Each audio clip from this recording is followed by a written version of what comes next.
So today we're going to talk a little more about harmonic tension and resolution. And the first thing I want to do is I want to put it in the context of the fact that all music is a time-based art form. That the canvas on which music sits is time.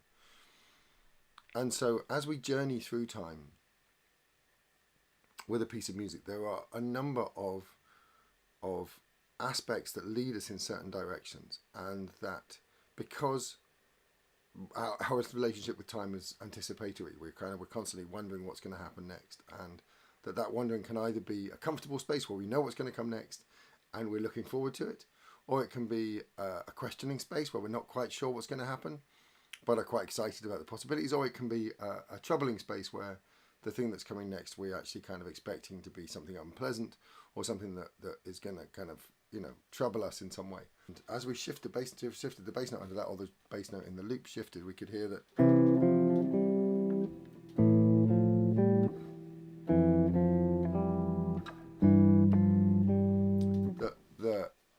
the relationship between those notes and what we hear as the harmonic context for those notes changes over time.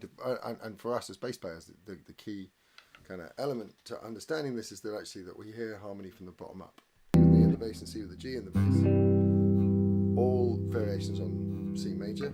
As soon as I put an F in the bass, because harmony is heard and labelled from the root up, that C, E, G now becomes the fifth, the major seventh, and the ninth, or the compound second, above the F. Same if I put the B in the bass, it's now the seventh, the ninth, and the 11th. Sorry, not the B,